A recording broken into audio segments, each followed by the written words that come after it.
मेरे YouTube channel UGC net JRF history में आप सभी का आज फिर से स्वागत है।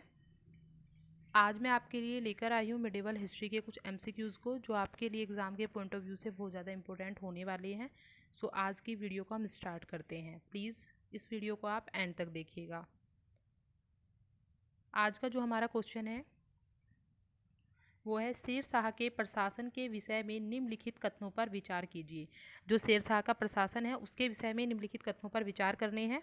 दो कथन इसमें दिए गए हैं, इनमें से एक कथन जो है सही होगा, तो हमें इसमें से सही बताना है कि सही कथन जो है कौन सा है।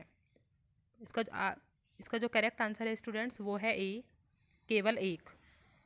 उसने अपने साम्राज्य को सरकारों में विभाजित किया जिन्हें पुनः परगनाओं में अविभाजित किया गया। ये जो है करेक्ट आंसर होगा स्टूडेंट्स। नेक्स्ट क्वेश्चन देख लेते हैं। नेक्स्ट क्वेश्चन है मुगल काल के अहीदी के बारे में निम्नलिखित में से कौन सा एक सत्य नहीं है। मुगल काल का जो अहीदी है उसके बारे में कौन सा जो है सत्य नहीं है। इसका जो करेक्ट आंसर होगा स्टूडेंट्स वो होगा डी, उनका वेतन मनसबदारों के समान था। ये जो है सही नहीं है, उनका वेतन मनसबदारों के समान था। डी जो है करेक्ट आंसर है स्टूडेंट्स। नेक्स्ट क्वेश्चन देख लेते हैं। तुजुके बाबरी के लेखक का नाम बताइए। तुजुके बाबरी के लेखक कौन है, इसमें ये पूछा गया है स्टूडेंट्स। तो इसका जो करेक्ट आंसर है, वैसे आप सभी को पता ही होगा, बहुत इजी क्वेश्चन है। तुजुके बाबरी, तो सी जो है करेक्ट आंसर है स्टूडेंट। तुजुके बाबरी के लेखक हैं बाबर, जो इनकी बाबर की आत्मकथा थी, ये तुर्की भाषा में इन्होंने लिखी थी। तो नेक्स्ट क्वेश्चन देख लेते हैं। बाबर के संदर्भ में निम्नलिखित में से कौन सा कथन सही नहीं है। कौन सा कथन जो है इसमें से सही नहीं है बाबर के संदर्भ में। तो डी जो है करेक्ट आंसर होगा स्टूडेंट्स। उसे अफगान वंशज होने का गौरव प्राप्त था। ये कथन जो है गलत है इसमें। बाकी तीन जो तीन ऑप्शन दिए गए हैं वो तीनों सही है। भारत में एक नई युद्ध पद्धति प्रचलित की इसने। सेकेंड है युद्ध में बारूद और तोपखाने का प्रयोग किया, ये भी करेक्ट है। सी जो है खानवा के युद्ध के बाद बाबर ने गाजी की उपाधि धारण की थी, ये भी करेक्ट है। और डी जो है अनकरेक्ट है, इसलिए यही इसका करेक्ट आंसर होगा क्योंकि इसमें अनकरेक्ट ही पूछा गया है। नेक्स्ट क्वेश्चन देखेंगे। निम्नलिखित पर विचार कीजिए। बाबर के भारत में आने के फलस्वरूप, जब बाबर भारत में आए उसके फलस्वरूप, इसमें जो है सही बताना है स्टूडेंट्स। तो बी जो है इसका करेक्ट आंसर होगा केवल तीन। मतलब तीन, तीसरा ऑप्शन जो है वो सही है। बाबर के भारत में आने के फलस्वरूप इस क्षेत्र में तैमूरी, जिसे तिमुरिद राजवंश स्थापित किया, जिसे तैमूरी वंश कहते थे, तो राजवंश इन्होंने स्थापित किया जब बाबर भारत में आए। तो तीसरा जो है इसका करेक्ट आंसर होगा। नेक्स्ट क्वेश्चन देख लेते हैं। निम्नलिखित कथन पर विचार कीजिए। इसमें एक कोटेशन दी गई है, इसमें ये किस यात्री से रिलेटेड है ऐसा पूछा गया है। ये जो कथन है ये किससे संबंधित है।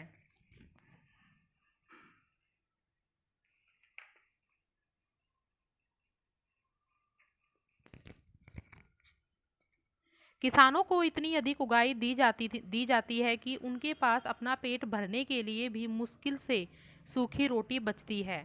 मुगल साम्राज्य में किसानों की दशा के बारे में उपयुक्त कथन इनमें से किस यूरोपीय यात्री का है। ये कहा गया है कौन से यूरोपीय यात्री थे जिन्होंने इस कथन को दिया। तो ए जो है करेक्ट आंसर होगा student, Francisco Pelsaert. Francisco Pelsaert जो है इसके मतलब ये कथन जो है इन व्यक्ति का है, यूरोपीय यात्री थे ये। नेक्स्ट क्वेश्चन देख लेते हैं। सूची एक को सूची दो से सुमेलित करना है, मिलान करना है सूची का। पानीपत की लड़ाई कब हुई थी, और खानवा की लड़ाई, चौसा की लड़ाई, कन्नौज की लड़ाई। तो जो पानीपत की लड़ाई है वो कब हुई, अप्रैल 1526 में।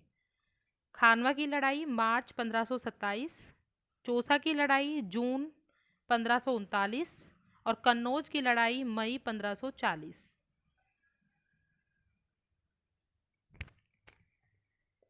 नेक्स्ट क्वेश्चन देख लेते हैं स्टूडेंट्स। निम्नलिखित प्रश्न में दो कथन है और कथन एक तथा कथन दो, इन दोनों कथनों का सावधानीपूर्वक परीक्षण कीजिए और नीचे दिए गए कूट का प्रयोग कर सही उत्तर चुनिए। दो कथन दिए गए हैं, इन्हें देखना है, उनमें से ये बताना है कि कौन सा कथन इनमें से सही है।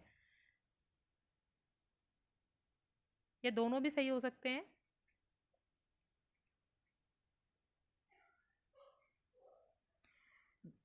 कथन देख लेते हैं स्टूडेंट्स क्या है। जहांगीर के राज्यकाल के दौरान मुगल चित्रकला अपने चरम पर पहुंच गई।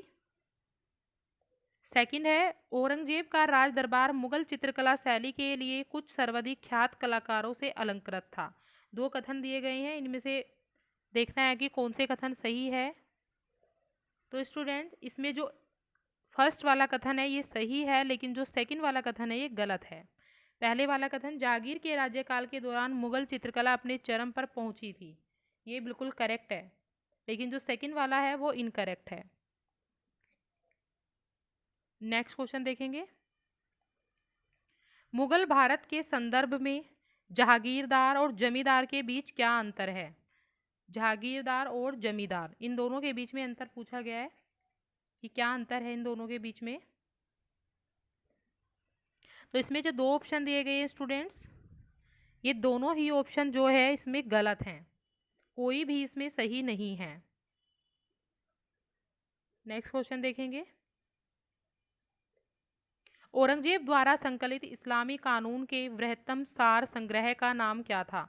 जो औरंगजेब द्वारा संकलित हुआ था इस्लामी कानून, उसके वृहत्तम सार संग्रह का जो नाम है वो क्या नाम था, ये इसमें पूछा गया है।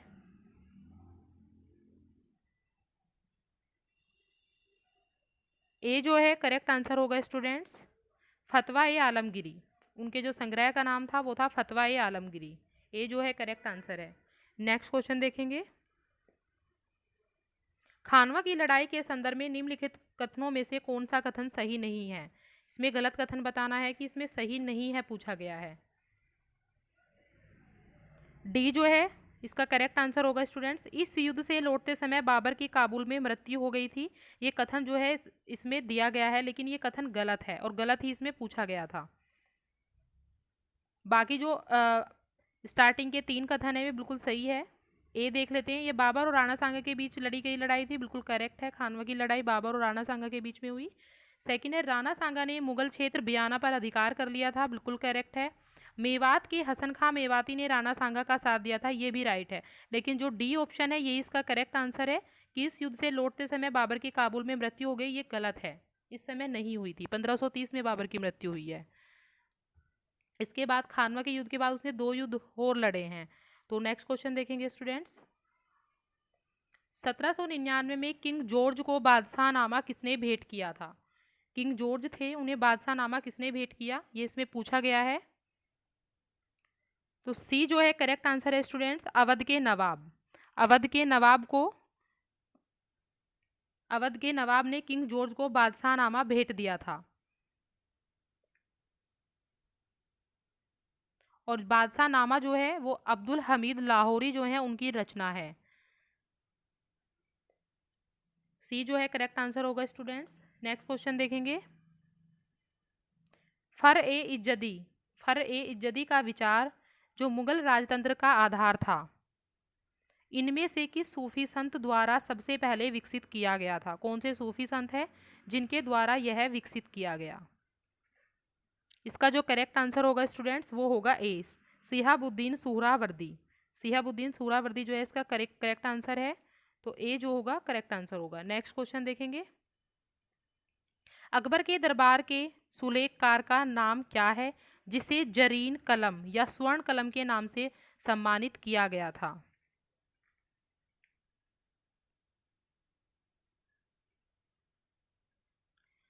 सी जो है करेक्ट आंसर होगा स्टूडेंट्स, मोहम्मद हुसैन। मोहम्मद हुसैन जो है इसका करेक्ट आंसर है।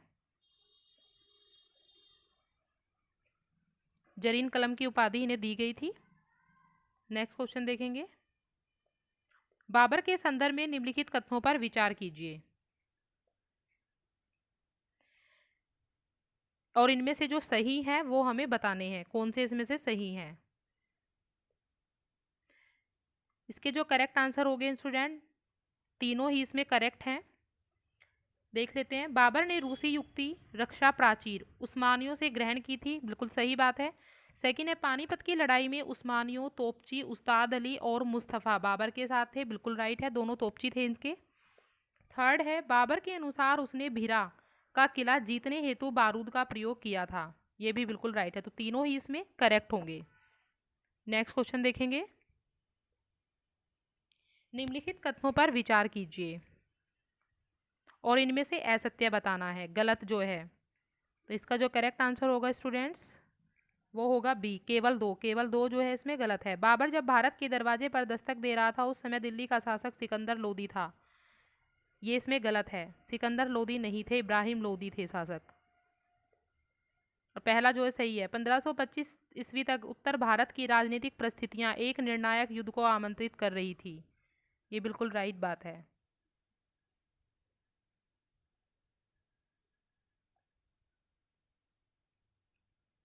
तो इसका जो करेक्ट आंसर होगा वो होगा बी। नेक्स्ट क्वेश्चन देखेंगे। अकबर का इबादत खाना वह स्थान था जहां अकबर का इबादत खाना वह स्थान था जहां विभिन्न धर्मों के मध्य विवाद विवाद व एवं चर्चाएं होती थी। बी जो है करेक्ट आंसर होगा स्टूडेंट इसका।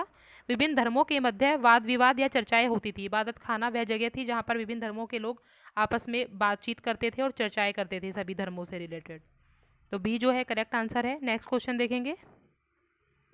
निम्नलिखित में से किस एक का श्रेय शाहजहां के राज्यकाल को नहीं दिया जा सकता?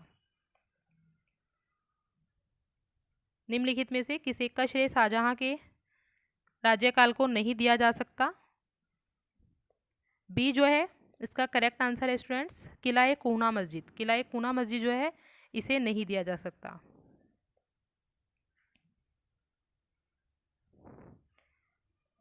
नेक्स्ट क्वेश्चन देखेंगे। हुमायूं की रचयिता निम्नलिखित में से कौन थी? हुमायूं नामा किसने लिखा था ये पूछा हुआ है। तो सी जो है करेक्ट आंसर है। गुलबदन बेगम जो हुमायूं की बहन थी उन्होंने ही हुमायूं नामा लिखा।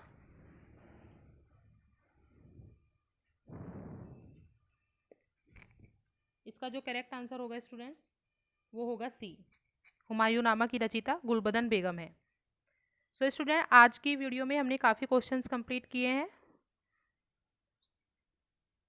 नेक्स्ट वीडियो में मैं आपके लिए ऐसे ही कुछ अच्छे क्वेश्चंस को लेकर आऊँगी। तो प्लीज़ अगर आपको मेरी ये वीडियो अच्छी लगी हो तो प्लीज़ मेरी वीडियो को लाइक कीजिएगा, सब्सक्राइब कीजिएगा एंड शेयर कीजिएगा और कमेंट बॉक्स में लिखकर ज़रूर बताइएगा। तो आज के लिए इतना ही students, thank you, have a good day.